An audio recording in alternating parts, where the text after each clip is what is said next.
guys, welcome back and thanks for taking the time to join me.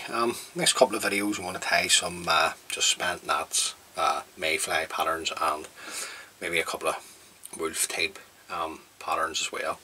So the hook and the vise is a Camazon B170 in size 10. You tie these down to a size 12. We'll get the glasses on first. The thread we're going to use is the uni thread 80 in black.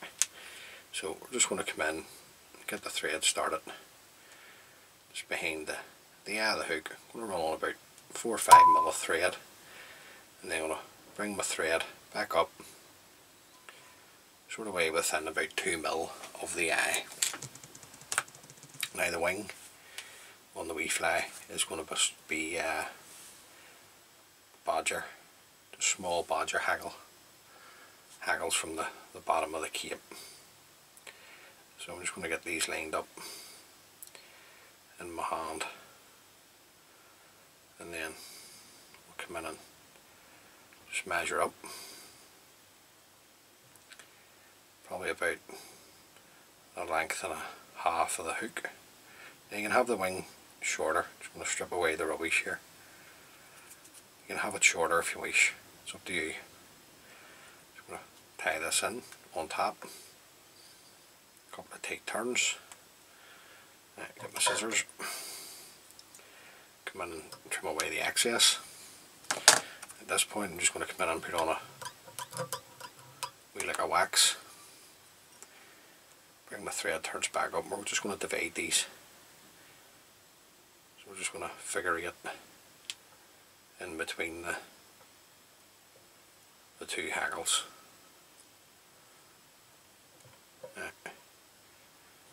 We'll finesse these more as we get back up to the body. But that's just to split them, and then what we'll do is once we get up we'll bring them back span style. Now we're just going to work our thread down at this point, just down past the point of the hook. The tail is just going to be pheasant tail dyed black. So I'm going to take off anywhere between 4 and a half a dozen. Take off, don't be putting on 3 guys, take off enough to compensate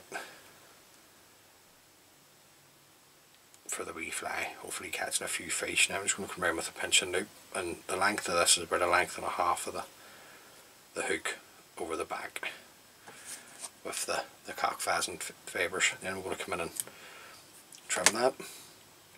Now there's a wee hackle right at the back here, so we're right at the arse of the fly, and what we're going to do is we're going to use a grizzle. This is just a half mats, just the dry fly grizzle. Now we're just looking one of the smaller feathers for the back. I'm not looking this to be overly large. So just select a wee feather, just going to strip away the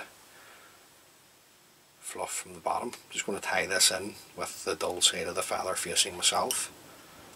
Then I'm going to bring my thread up about 2 or 3 mil. Come in and trim away the excess. Now at this point I'm just going to back in with another wee lick of wax, and then I'm going to work my thread up, just tying in the cut ends of the cock pheasant fibres, and then we'll work our thread back down. Now it's not too often you see me using the wax, but I do like to use it in dry flies just to stop the fly becoming waterlogged. And then we're just going to palmer this up the body at the back, just close touching turns just to meet the thread. Follow this around, and then a couple of tight turns will secure that in. Come in and trim away the excess. Now at this point I'm just going to hold my thread tight. Just want to be able to stroke these wee fibres back, just so I can get the body started. Now the rib, you can use a fine black wire. I'm just going to use black flaxseed floss This is sort of way the last of the wee hank that I have. But you get loads of flies out of one strand. You get up 2 or 3 flies out of one strand. So we're just going to offer that up. Catch that in. Just loose turns. Just working this up just to make sure I catch in the rib. Then I'm going to stretch it out nice and tight up against the hackle. Just get that out of the way for us. Now the body, you can use a white floss if you wish, but this is just the Glow Bright floss number 16 that I've blended together with some pearl Lite Bright, and it works well on the wee fly here. Just gives it that wee bit of glint. And just something that may attract the fish to it and make the wee fly stand out. Now use tie with whatever way you want, and there'll be a whole lot of boys that watch the video here and subscribe to the channel that tie these, and they'll tie them their own style. Now I'm just going to get our dubbing started and then work the dubbing up the body. Now I'm just going to get another wee bit just to finish off at the top.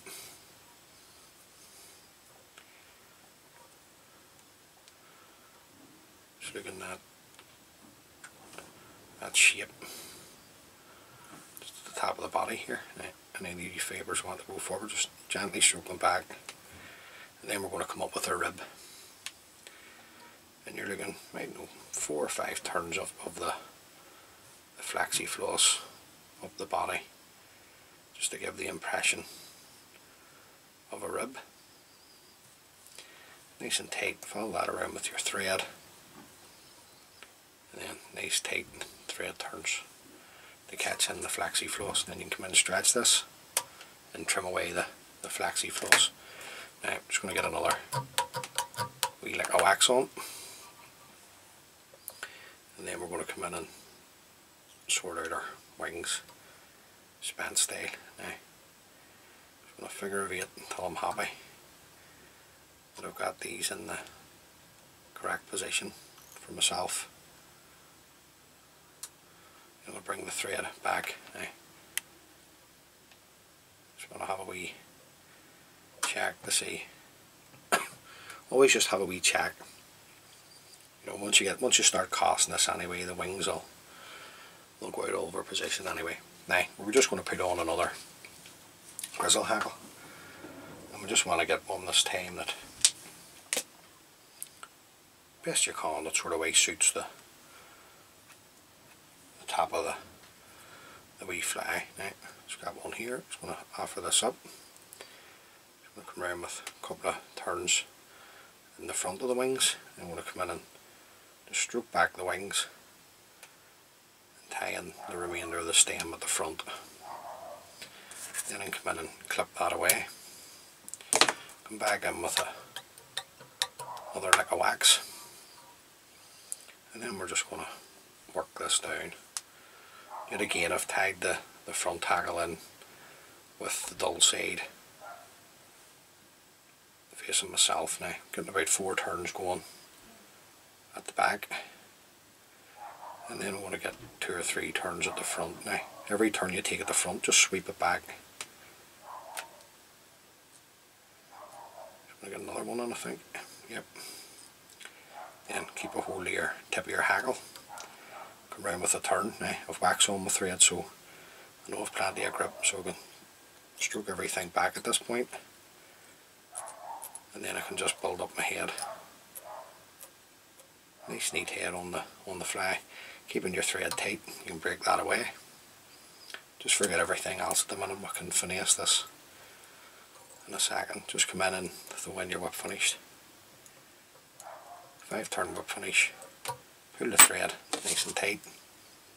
Come in, trim away your 10 thread. Now at this point you can come in, just bring all your hackles sort of way forward, and you can fix your wing. Now that's the wee fly there, that's it done. Just something a wee bit different, you know. Just a spent gnat, it's a good wee fly. Now just the wee fibre here, we'll just take that away. Now just so the fly losses more than one fish. Just just going to come in, pull everything back. Just get a wee coat of varnish on the head, guys, just to seal it all up. Right, I'll just come in with a wee bit of waste wire. Usually have it on my desk, but funny enough, I tidied my desk up. So I'll just get a wee bit here and just clean out the eye. And there you go. That's just a wee spent gnat for the mayfly. Now, if fish become fussy, and they will, so say they come up and you don't fish a dry fly much and they're refusing to fly, just come in and see all the hackles underneath. If you're going to tie this wee particular pattern, just come in and trim those away underneath, and that'll get it to sit flatter in the surface film for you. But there you go, just a wee simple spent gnat pattern. So you fish the mayfly, tie a few of those up, hopefully then catch you a few fish. As always, guys, many thanks for taking the time to view the video. I really do appreciate it, thank you. If you like the wee videos that I'm putting together, please consider subscribing to my channel. It helps the wee channel out. And until next time, guys, please stay safe and tight lines.